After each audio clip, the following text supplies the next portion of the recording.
Ya, ahí sí. Ya. Partamos entonces.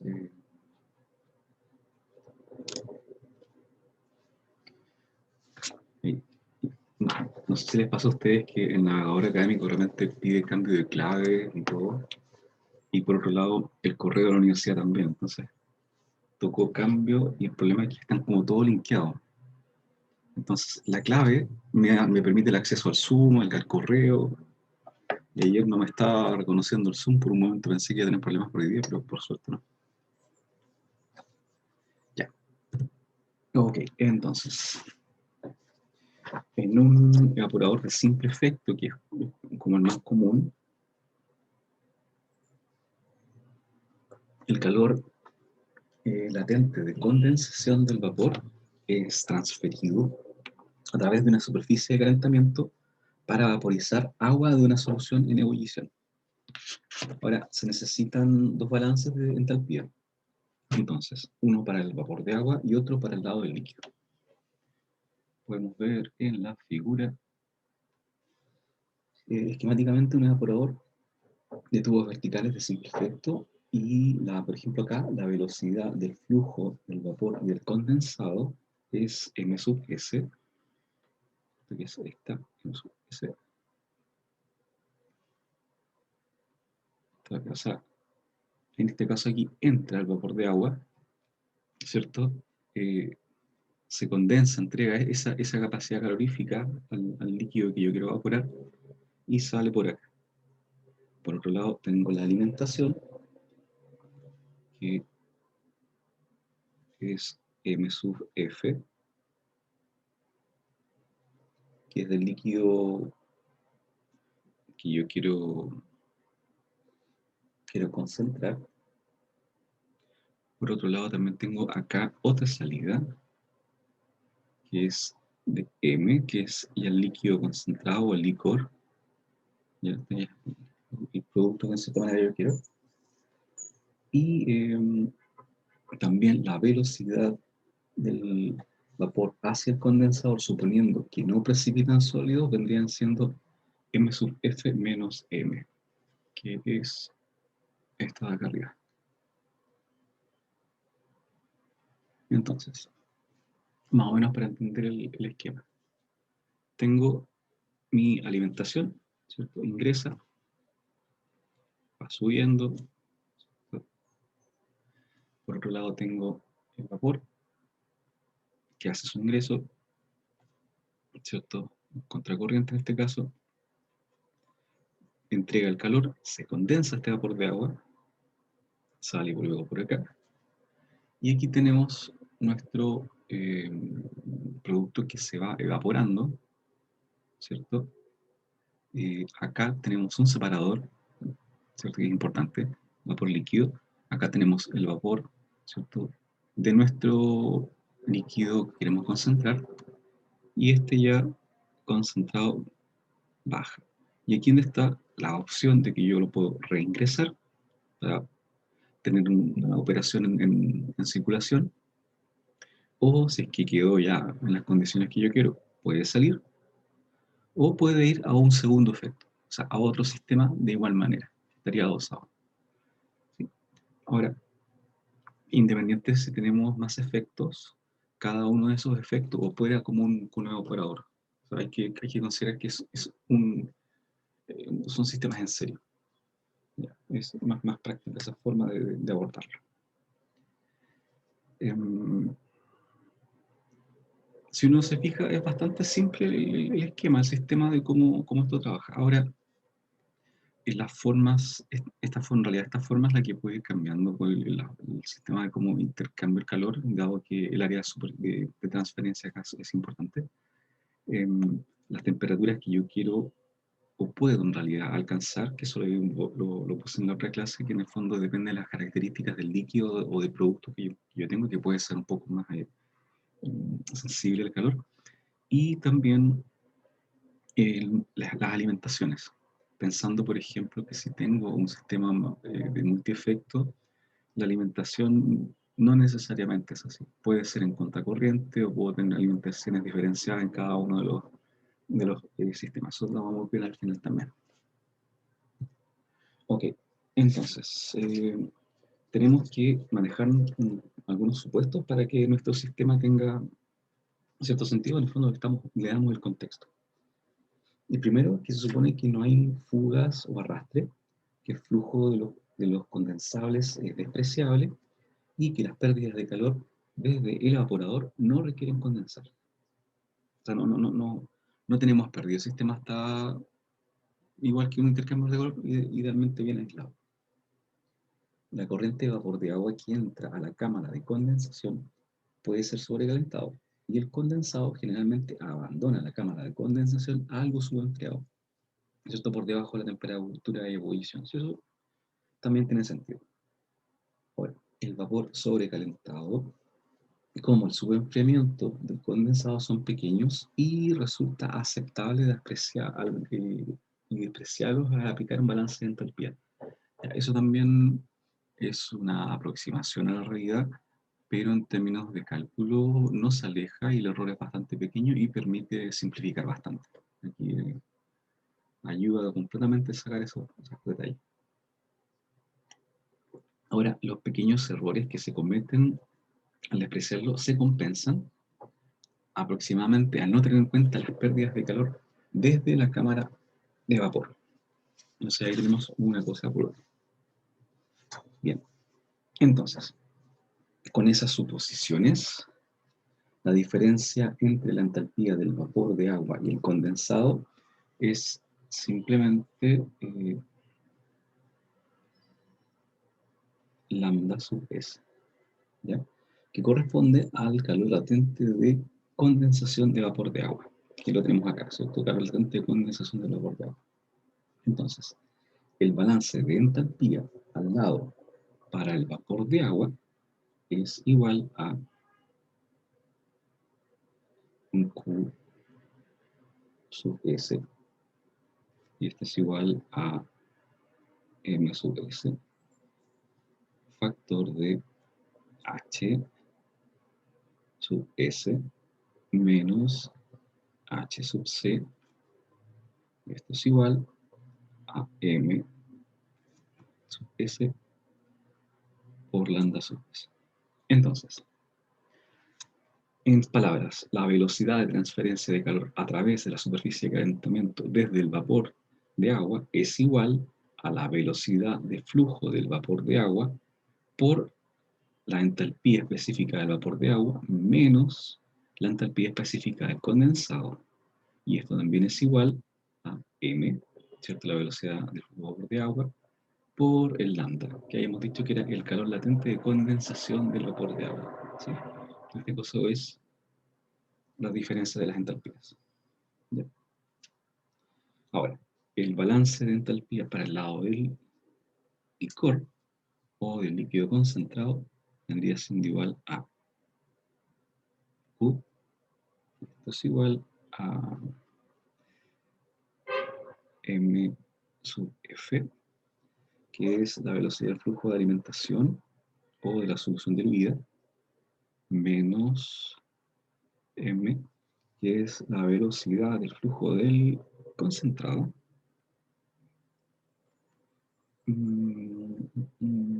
Sí, por H sub B, que es la entalpía específica del vapor, menos M sub F. No, aquí me está faltando algo. Justo, ahí sí. Menos sobre H sub F, sí, ahí sí. Más M por H. Donde H es la entalpía específica de la solución concentrada. Ahora, en ausencia de pérdidas de calor, el calor transferido desde el vapor de calentamiento hacia los tubos es igual. ¿Ya? Eso también es parte de los acuerdos que llegamos.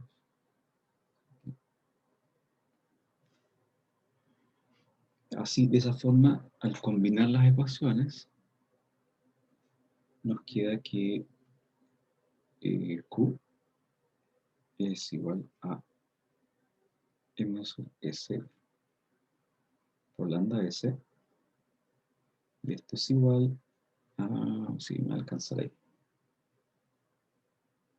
M sub F menos M por H sub B menos, voy a querer justo acá, M sub F por H sub F más M por H. Ya. Entonces, las entalpías del lado de la solución, ¿cierto? Que son H sub B y H sub F y H, dependen de las características de la solución que se concentra. Ahora, la mayor parte de las soluciones, cuando se mezclan o se diluyen a temperatura constante, no producen un gran efecto térmico. Ahora, esto se cumple para soluciones de sustancias orgánicas, como para soluciones moderadamente concentradas de la mayor parte de sustancias inorgánicas. Por ejemplo, el azúcar, la sal común y las soluciones de papel no poseen calores de solución o de mezcla apreciables. Y es en esta parte donde se utiliza mucho la evaporación, o es donde históricamente tiene su mayor uso, en la parte del azúcar y la sal, cuando por ejemplo se quería extraer sal. Ahora, por otro lado, eh, por ejemplo, el ácido sulfúrico, el hidróxido de sodio, el cloruro de calcio, especialmente en cuanto a soluciones concentradas, desarrollan una cantidad de calor considerable cuando se diluyen. Entonces, esos calores de disolución no se pueden despreciar y es importante tomarlos en cuenta. Ahora, se requiere una cantidad equivalente de calor en adición al calor latente de vaporización cuando las disoluciones diluidas de estas sustancias son concentradas a altas densidades. Ahora, eh, por ejemplo, ya, cuando tenemos, aquí voy a ser súper cuidadoso, nunca me resultan bien los dibujos de matas. Ya sale más o menos interesante. Tenemos, por ejemplo, agua y le adicionamos, ¿cierto? A veces bueno, hidróxido de sodio, ¿cierto? OH. No sé si se acuerdan, pero esta, esta, esta reacción es muy exotérmica. Y lo que tenemos acá es que se está disolviendo, es un calor de disolución entre el hidróxido de sodio y el agua. Entonces, imagínense que si queremos o estamos evaporando o algo así, esta reacción exotérmica me va a afectar. Entonces, ahí ese calor de disolución en este tipo de operaciones es importante. Por ejemplo, cuando tenemos azúcar, sal, que se utilizan bastante en la industria, que no existe un calor de disolución, por lo tanto no nos afecta y todo bien, o sea, no tenemos que complicarnos por ese aspecto. Pero por regla hay que pensar en eso, o sea, cuando tengo sustancias orgánicas generalmente no tengo problema y no tengo un tema de calor de disolución. Ahora, cuando tengo en sustancias inorgánicas sí debo fijarme porque a veces pueden haber calores bastante importantes, como por ejemplo el caso del hidróxido o el ácido sulfúrico, que también nivel bastante exotérmico. Ahora, dado nuestra cercanía con el laboratorio, tenemos un poco ese instinto sabemos que el hidróxido, sabemos que el ácido calientan básicamente la disolución. Pero hay que asociarlo si es que tenemos una operación unitaria y hay que tomar en cuenta que también hay más sustancias que pueden tener el mismo efecto. Ya. Entonces, ya. Entonces, para disoluciones o soluciones cuyos calores de disolución que corresponden a la entalpía de solución o entalpía de solución o calor de disolución Cualquiera de esos nombres es lo mismo, que es el cambio de entalpía asociado a la disolución de una sustancia a presión constante. ¿Ya? Eso es. Pero sabemos que corresponde al efecto de una reacción extérmica. Cuando eso es despreciable, los balances de entalpía para un evaporador de simple efecto se calculan a partir de los calores específicos y las temperaturas de las disoluciones. Entonces, la velocidad de transferencia de calor del lado del líquido incluye al Q sub F, que es el calor transferido hacia la disolución diluida, necesario para variar su temperatura desde TF hasta la temperatura de ebullición T. Y el Q sub V, que es el calor necesario para realizar la evaporación. Entonces, tenemos a esta ecuación. La velocidad de transferencia de calor del líquido y el calor necesario para la evaporación. Entonces, todo eso corresponde a la transferencia de calor que tenemos en el sistema. Ahora, si el calor específico de la solución de diluida se supone constante para el intervalo de temperaturas que va de TF a T, entonces tenemos que Q sub F es igual a M sub F, Cp, F, y la diferencia de temperaturas T menos Tf. Ahora, por otro lado, también tenemos esta ecuación de Q sub U, donde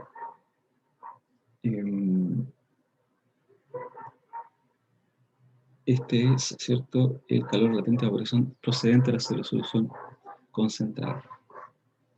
Ahora, si la elevación del punto de ebullición de la solución concentrada es despreciable, tenemos que U sub V es igual simplemente a lambda, que es el calor latente de vaporización del agua a presión del espacio de vapor. Entonces, cuando la elevación del punto de ebullición es considerable, el vapor que abandona la solución es sobrecalentado en una cantidad de grados igual a la elevación del punto de ebullición. Y en ese caso, podemos decir que lambda sub V es igual a la lambda, y difiere muy poquito. Ahora, en la práctica casi resulta siempre conveniente y bastante exacto en realidad utilizar el valor de lambda, que se obtiene directamente de tablas de vapor. Esa es la ventaja de utilizar lambda, que en el fondo nos simplifica, dado que este dato de acá, lo sacamos de tablas de vapor. Esto tenemos los valores a condiciones de presión y temperatura. Eso nos permite tener un lambda. Y podemos decir que es bastante similar al calor latente de vaporización de la solución concentrada. ¿Sí? Eso nos simplifica bastante. Bien, entonces,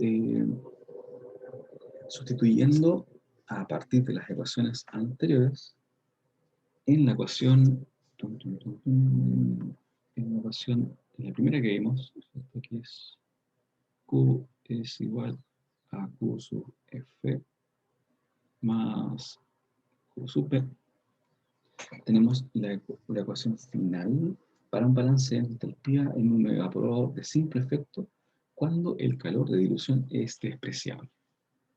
Entonces, en esa circunstancia tenemos esta ecuación. Esta es como la ecuación importante.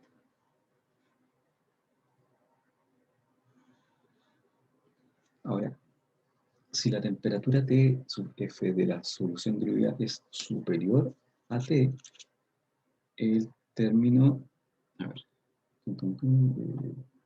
esto es T sub F, ¿cierto? Es mayor que T. El término M sub F CPF es negativo y corresponde a la aportación neta de la entalpía en el evaporador por la solución diluida. Y esto representa una evaporación instantánea. Entonces, evaporación instantánea. Ahora, si la temperatura T sub F es inferior o es menor que AT, entonces el término M sub FCPF es positivo y para una determinada evaporación se requeriría un vapor de agua adicional. Entonces acá, ¿cierto? Necesitaríamos más vapor de agua para suministrar esa entalpía. Entonces,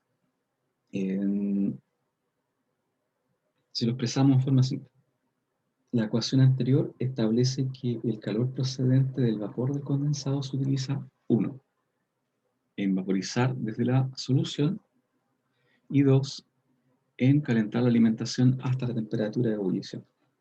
Si la alimentación entra a una temperatura superior a la de ebullición, una parte se evapora, de la evaporación es instantánea. ¿Ya? Eso es lo que nos está diciendo esta ecuación. Ok, entonces,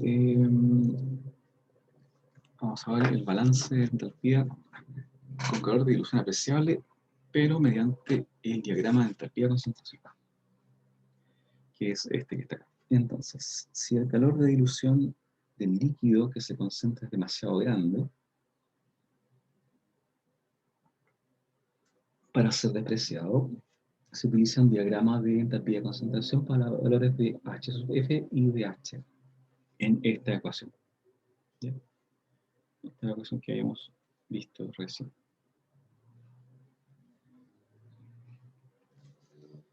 Entonces, en un diagrama de entalpía de concentración, la entalpía que está en BTU por libra o en joules por gramo de solución se grafica contra la concentración en fracción de masa o porcentaje en peso de soluto. Entonces acá tenemos el ejemplo de hidróxido de sodio y acá tenemos la fracción en masa, ¿cierto? En porcentaje. Y acá tenemos la entalpía, en este caso está en BTU por libra. Ya, generalmente están en tablas para las soluciones más utilizadas, por ejemplo, tenemos acá la de hidróxido, y siguen siempre más o menos la misma condición. Acá la temperatura está en Fahrenheit, las unidades, ¿cierto? Lo importante es acostumbrarse a ver tablas en diferentes unidades. Entonces vamos acá de 50 a 400. Y lo importante acá es no perderse con las líneas, súper fácil, pero es aquí. Aquí nos fijamos que está justo en el medio de una. Se va subiendo, va subiendo acá, allá. Y sigue siendo la misma de 100. Y aquí ya se van perdiendo. Acá ya los efectos son para muy parecidos. Entonces, las concentraciones están en fracción de masa del hidróxido de sodio y las temperaturas están en Fahrenheit. Y las entalpías en BTU por libra de solución. La entalpía del agua está a la misma temperatura de referencia que el caso de las tablas de vapor. Esto significa que a 32 grados Fahrenheit es 0 Celsius, de forma que las entalpías de la figura se pueden utilizar con las tablas de vapor de agua cuando los cálculos intervienen agua líquida o vapor de agua. ¿Ya? Eso lo vamos a hacer en un ejercicio donde vamos a ver dos tablas. Profe, ¿Mm? ¿por qué hay unas líneas que están como entrecortadas en el mismo diagrama? Ya, Tiene como un fin, como que hay la evaporación, no sé, sí. más mala o... A ver,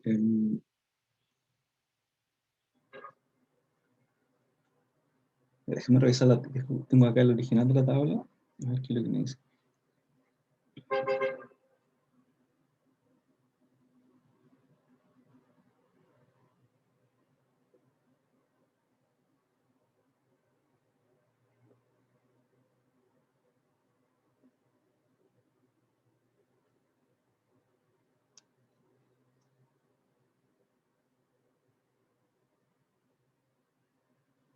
Ah, ya. Es porque en esta parte, o sea, las líneas continuas son para sistemas sin calor de dilución. Y es acá cuando tengo calor de dilución para el sistema, por las temperaturas. O sea, acá, en realidad por la dilución, no solamente por la dilución, principalmente por la temperatura, aquí tengo ese factor de calor de dilución. En estas concentraciones no tanto, o en realidad no se detecta. Mira, de todas maneras voy a buscar bien la fuente de donde saqué la figura, si es que hay mayor detalle de eso, ¿ya? Para, Ya, para- profe. para la próxima clase tengo más claro ese detalle. Gracias. Pero aparentemente es solamente eso, porque no hay una diferencia de la continuidad. O sea, simplemente es como que te indica algo. No hay un cambio del comportamiento. Ya.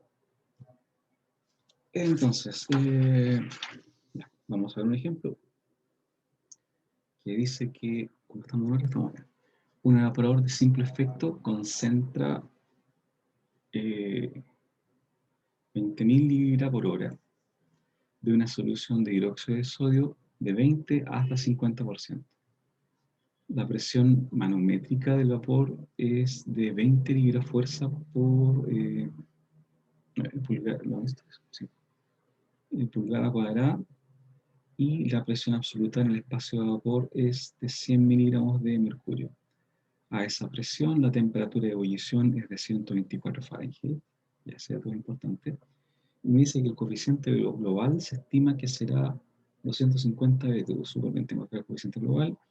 Eh, la temperatura de alimentación es en Fahrenheit, ¿ya? Y me piden calcular la cantidad de vapor, de agua consumido, la economía y la superficie de calentamiento requerida. Ya, estas son como las preguntas típicas de evaporación, que te preguntan la cantidad de vapor, por un lado, y la superficie. Estos son como los requerimientos clásicos de las preguntas de evaporación. Ya, entonces, ok, la cantidad de vapor de agua evaporada se obtiene a partir de un balance de material. Entonces, la alimentación contiene, ¿cierto? Dice 20, por lo tanto es, ¿cierto? 80 sobre 20, esto es 4 libras de agua por libra de sólido, ¿cierto? Entonces, agua por libra de sólido. Ahora, la solución concentrada me dicen que llega hasta 50. Entonces, 50 sobre 50, y esto es 1 libra de agua por sólido. Entonces, eso entra, eso sale. Entonces, la cantidad evaporada correspondería a 4 de agua por sólido que entra menos 1 agua por sólido que sale. Entonces, tenemos 3 libras de agua de sólido. O, dado que son 3, ¿cierto? Por 20.000.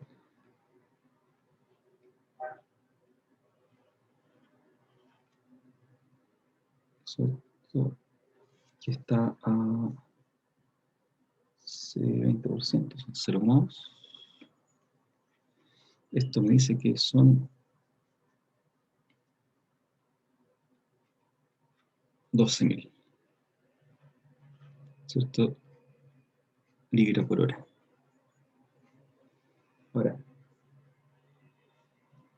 la velocidad de flujo de la solución concentrada, entonces vendría siendo 20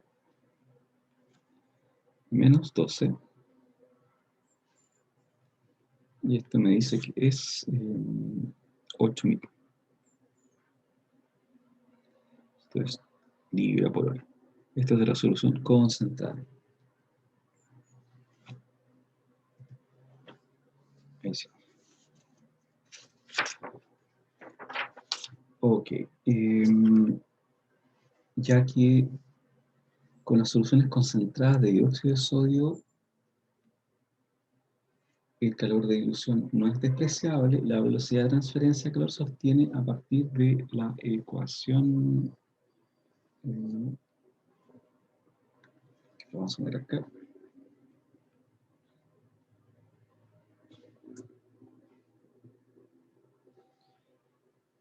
Ya, alcanza, se alcanza.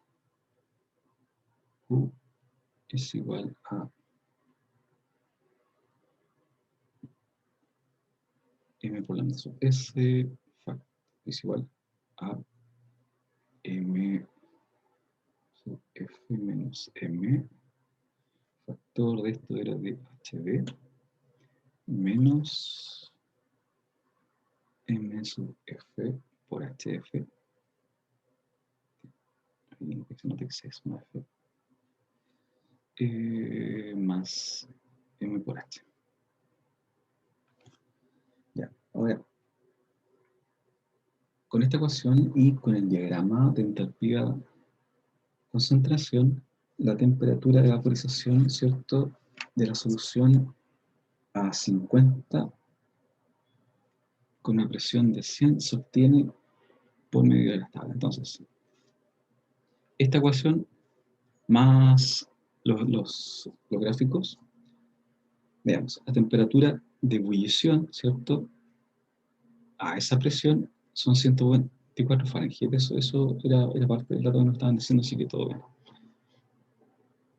En el diagrama de las líneas de Turing, ¿cierto?, la temperatura de solución aproximadamente son 197. Veamos, si es que estoy entrando a 124, que es más o menos por acá, 125 por aquí, ¿cierto? Esa es mi línea. Pondría esa línea. Y estoy con un 50%. Entonces es este. Estaría por acá. Por aquí está mi punto. Levemente bajo el 200. Entonces extrapolamos acá y de ahí obtenemos el 197. ¿Sí? Un poquitito por aquí.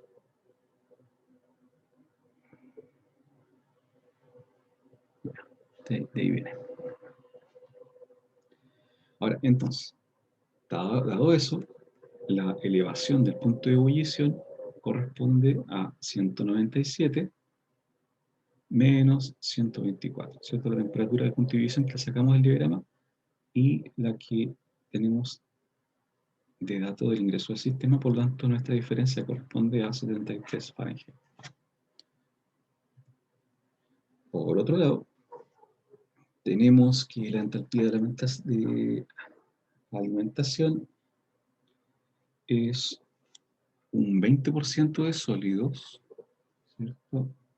Entonces, es acá, un 20% de sólidos a 100 Fahrenheit. Entonces, 20, y acá está la de 100 Fahrenheit, que es más o menos por acá. Y si esto lo extrapolamos, lo llevamos aquí, debería ser más o menos por acá.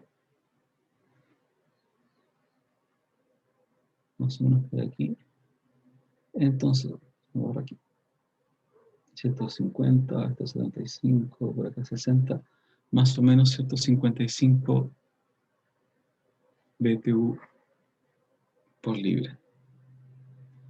Y Si tenemos la otra entrada, que es, perdón, la salida, que es a 50, es esta línea de acá, a 50,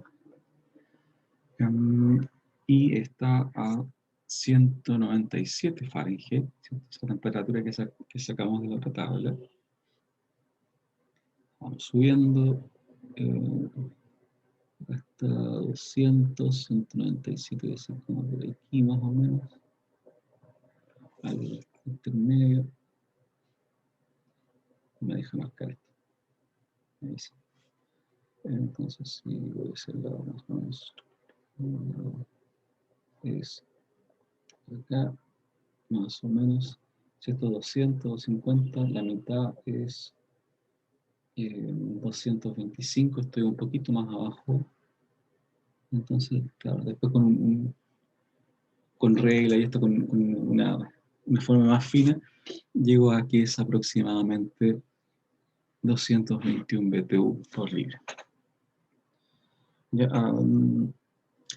acá siempre es cómodo poner una regla graduada que me permita más o menos tener una diferenciación más clara de los puntos. O tener la ecuación analítica que permite llegar a eso. Ahora, generalmente son ecuaciones bastante más engorrosas, que esta aproximación visual es bastante práctica y cercana al valor real.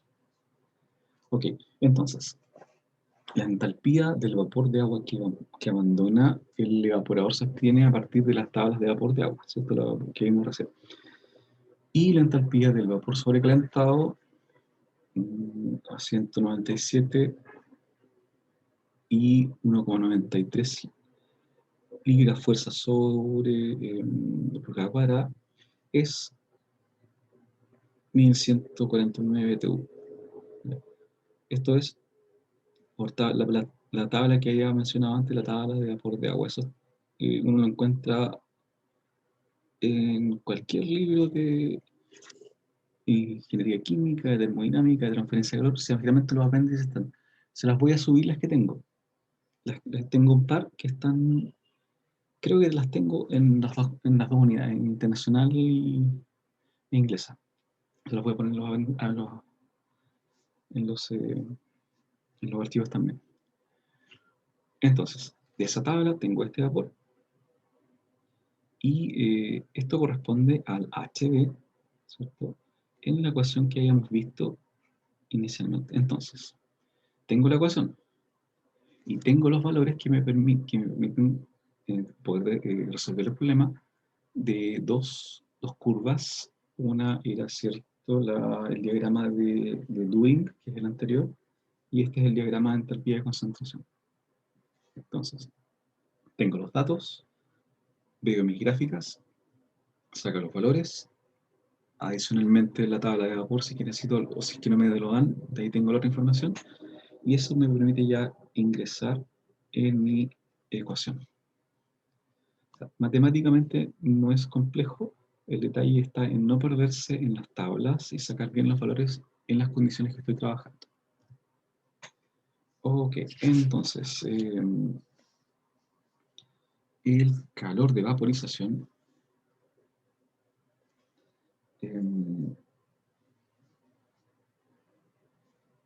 de agua, ¿cierto? Que es lambda sub S a una presión manométrica de 20 libras fuerza sobre pulgada cuadrada. No me gustan las unidades inglesas, es 7.339 BTU. Ya, entonces, esta tabla se las dejo pendientes, se las voy a subir.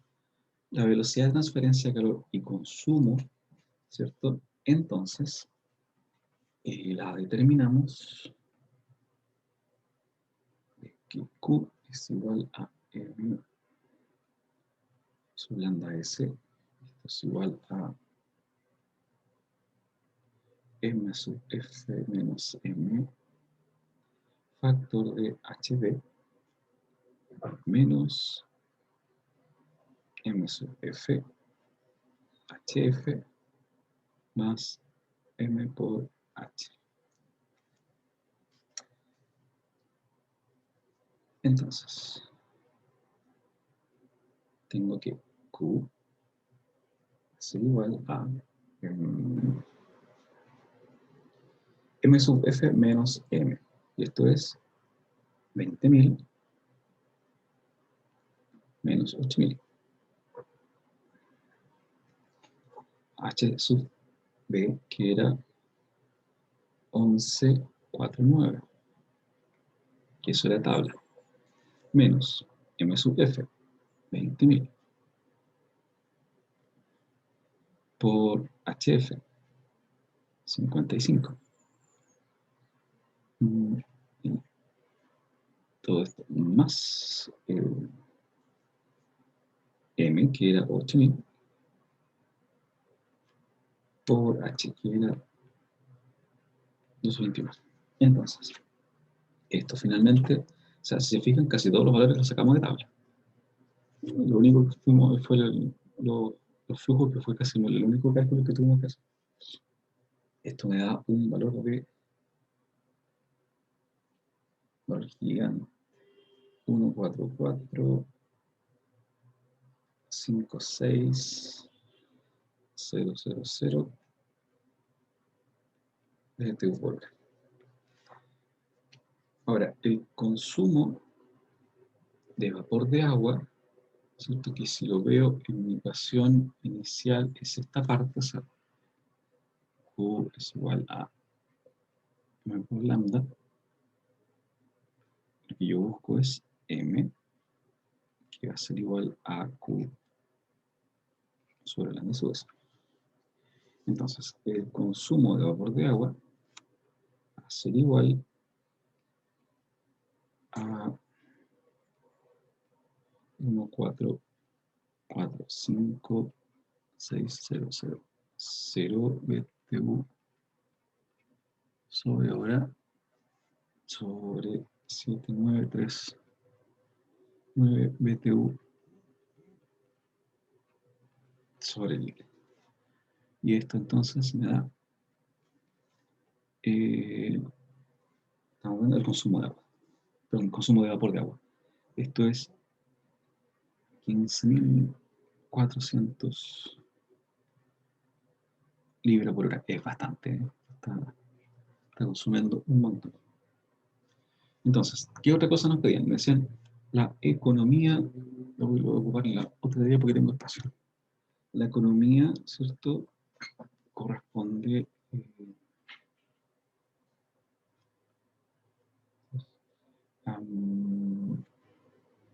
no teníamos una forma corta de anotar esto. Vamos a poner economía nomás. Entonces, esto es la cantidad de agua evaporada sobre el consumo de vapor de agua.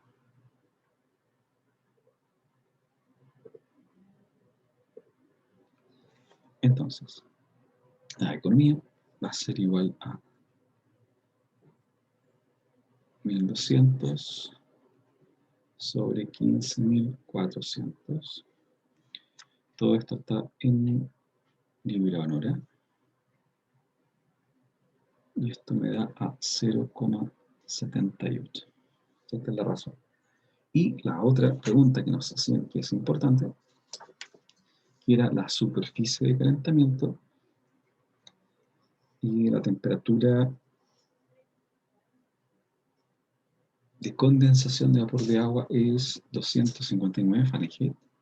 Por lo tanto, la superficie de calentamiento es en el fondo el área de transferencia, que esto sabemos que viene de que Q es igual a por U por delta T, punto el área es igual a Q sobre U por delta T a su S. Entonces, mi área de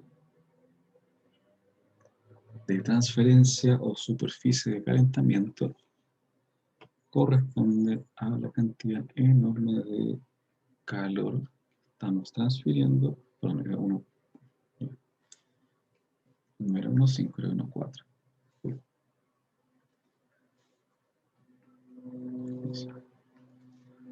1, 4, 4, 5, 6, 0, 0, 0. Y esto era BTU sobre hora. Y tenemos el U que nos daban, que era dato, era 250. Esto está en BTU sobre pie cuadrado. Pie cuadrado, hora grado Fahrenheit. Y la temperatura, ¿cierto? Que era 259 menos 197. Todo esto está en Fahrenheit. Por tanto, nuestra área de transferencia o el área de calentamiento, como lo llamaban en el problema, es igual a 930 pies cuadrados. Que también es una área bastante grande. Ya, entonces, para el área de transferencia podemos utilizar esta ecuación, que es una ecuación que ya la conocemos. Necesitamos ¿qué cosa? El U, que generalmente lo dan por el problema, pero si no lo dan, ¿cierto? Nosotros sabemos que corresponde a la convección y a la conducción, y pensamos que la conducción no hay una resistencia muy grande, dado que las paredes son delgadas. Entonces, esto generalmente va a estar un poco en función del H, ¿cierto? Y eso está en función de el Prandtl, el Reynolds y el Nusselt, ¿cierto? Principalmente. Ahora, el delta T corresponde a del sistema. Eso es propio del sistema. El área de transferencia, este es el área total, que considera, ¿cierto?, el tipo de intercambiador de calor, ¿cierto? El tipo de tubos, en el fondo los pasos que pueda tener, todo eso que ya habíamos visto un poco en intercambiadores. El Q, acá es importante, porque este Q, ¿cierto?, lo determinamos a partir de las características propias que tenemos. Por ejemplo, el tipo de líquido, eso afecta bastante. Y vemos la ecuación y vemos los gráficos. ¿Cierto? Estos gráficos, vimos dos gráficos, ese y el otro que era como para arriba. Quedan dos, ¿cierto? El diagrama de Turing y el de entalpía concentración. Entramos a esos, nos aportan los valores necesarios para poder calcular el Q. Teniendo el Q, con la ecuación anterior ya podemos sacar los consumos y ya podemos eventualmente determinar las áreas si es que nos preguntan, o alguna temperatura de salida, si es que nos dan el área.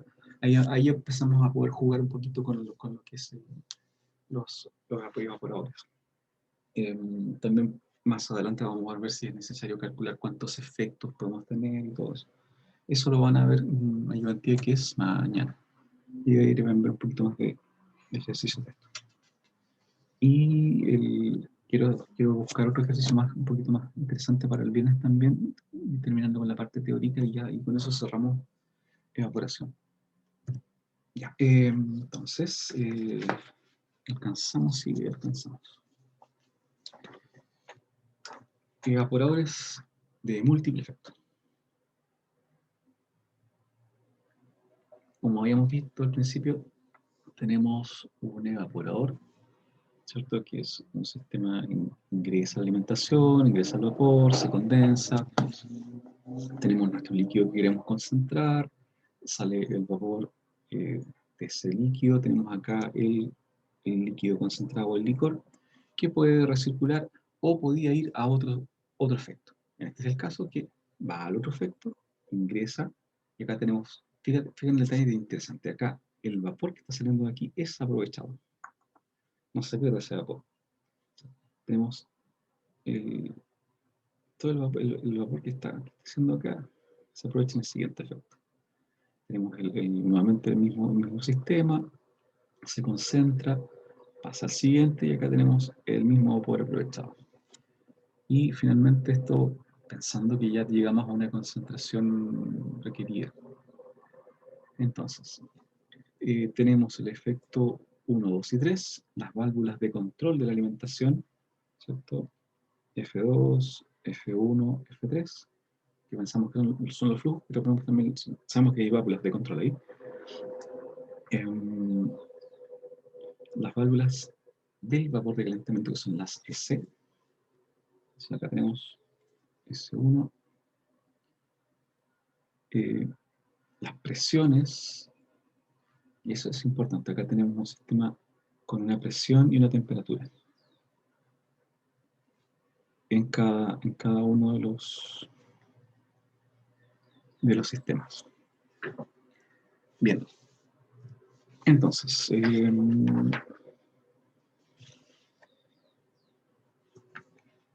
en la figura tenemos un sistema de 3 evaporadores de tubos largos con circulación natural conectados en sí para formar un sistema de triple efecto. La conexión está hecha de tal forma que el vapor procedente de un efecto, ¿cierto?, sirve como medio de calentamiento para el efecto siguiente. Ahora, un inyector de aire y un condensador establecen un vacío en el tercer efecto de la serie y retiran los no condensables del sistema, que es el que está acá, este al final. El primer efecto es el que se introduce el vapor de calentamiento y en el que la presión en el espacio de vapor es la más elevada. El último efecto es el que tiene la presión mínima en el espacio de vapor, ¿cierto? Este es el espacio de vapor. Entonces aquí tenemos la mayor presión, acá tenemos la menor presión. Ahora, si esto no fuese así, sí, o sea, de otra forma la diferencia de presión entre el vapor el primer vapor de calentamiento y el condensador se divide a lo largo de 2 o más efectos en un sistema de múltiples efectos. Entonces, acá tendremos obviamente una presión intermedia. O sea, la diferencia de presión entre aquí y acá la vemos acá, lo cual tiene sentido, ¿cierto? Avanzamos.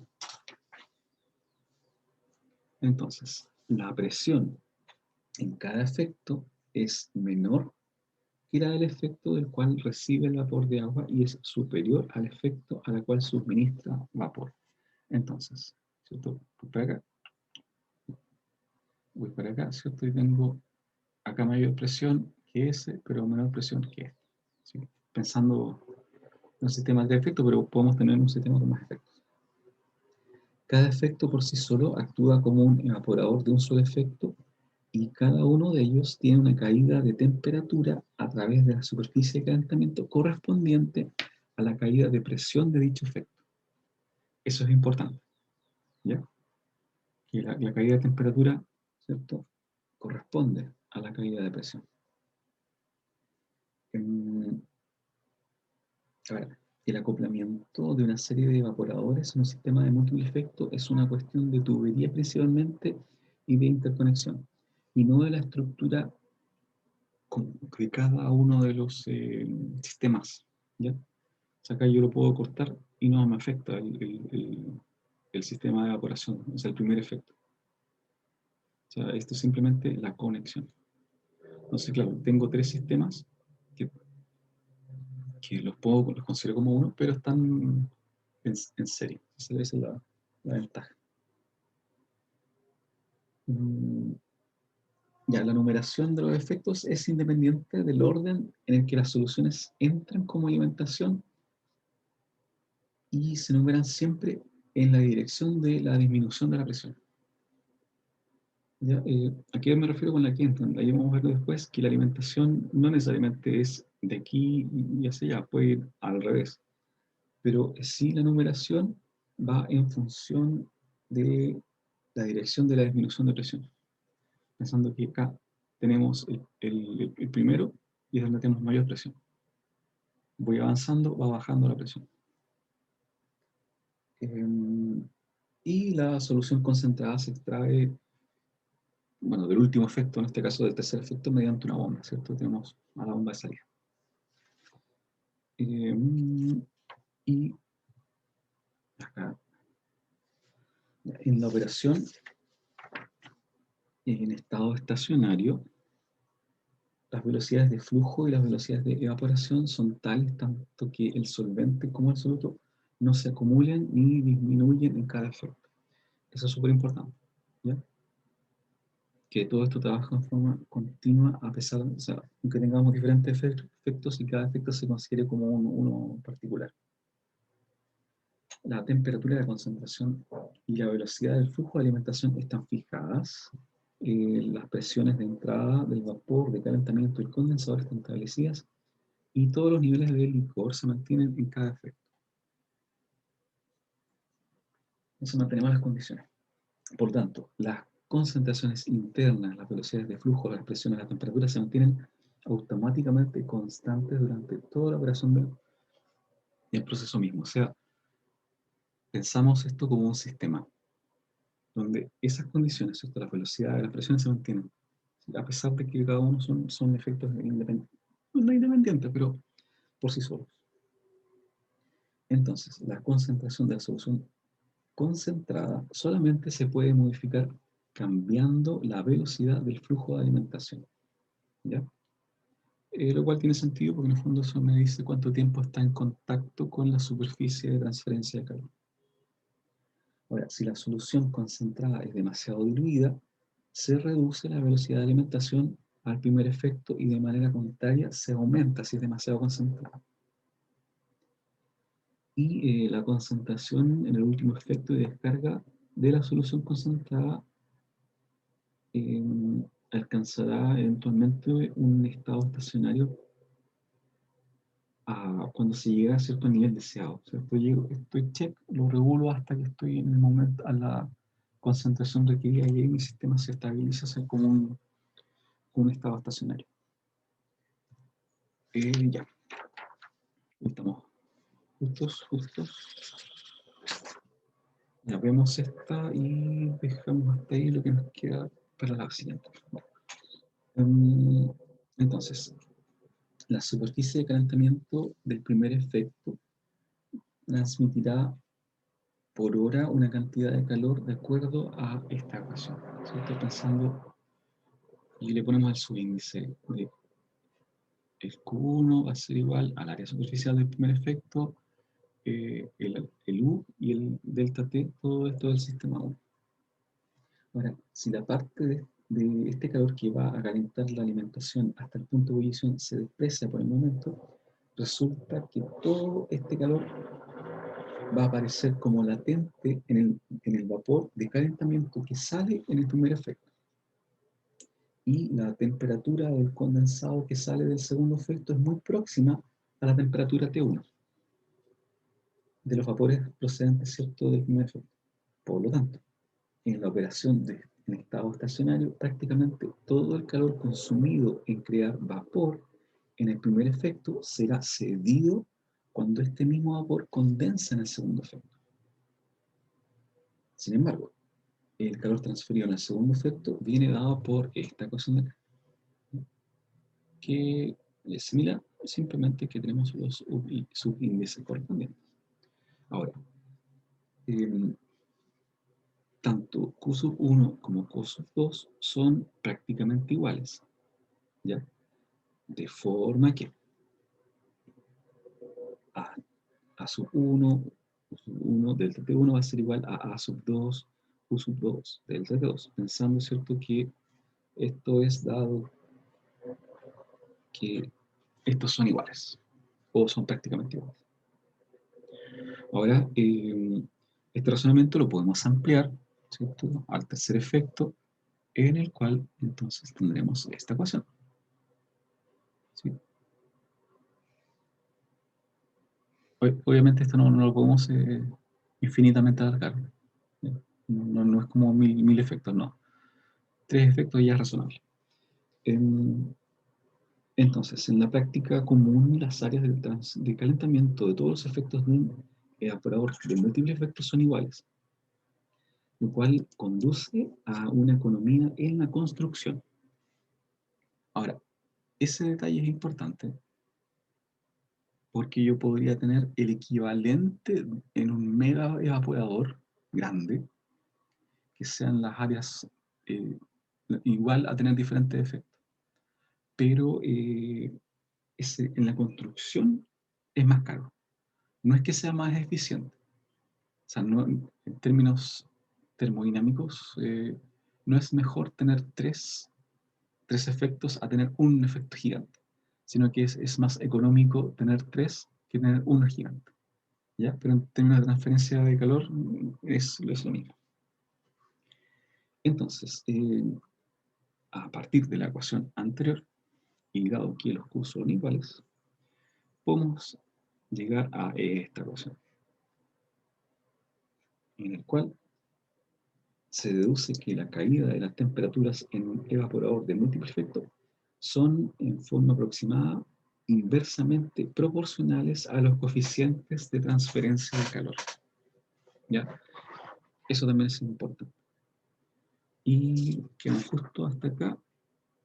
Y el viernes vemos un poquito de los métodos de alimentación, lo que nos queda también de evaporadores y un ejercicio. Ahí cerramos con lo que es evaporación.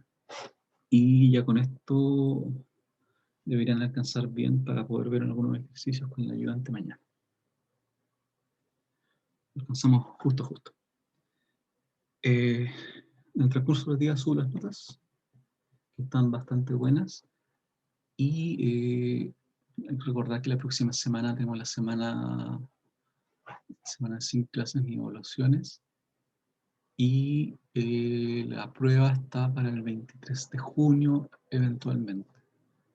Yo creo que tal vez podemos correrla al 25 o al 30, dependiendo cómo vayamos avanzando. ¿Ya? Porque igual no quiero que avancemos muy rápido en las operaciones unitarias que nos quedan. Hay algunas que no son complejas, pero hay un tema de construcciones de gráficas en lo que es extracción líquido-líquido y lo que es destilación, que prefiero que lo veamos con cuidado. Y si nos retrasamos unas semanas en la prueba, no habrá problema. Pero prefiero que eso lo veamos bien. Porque líquido-líquido, destilación, evaporación, son parte de las operaciones unitarias que son muy utilizadas en empresas, en industrias. Entonces, claro, la idea es que tengan una noción no muy apurada sobre cosas que es probable que se encuentren, ¿no? Y que tengan la base para poder, si se topan con ella, tener una capacidad de resolución un poquito más relajada. Eso entonces, nos vemos el viernes. Que tengan una buena semana. No, profe. Chao.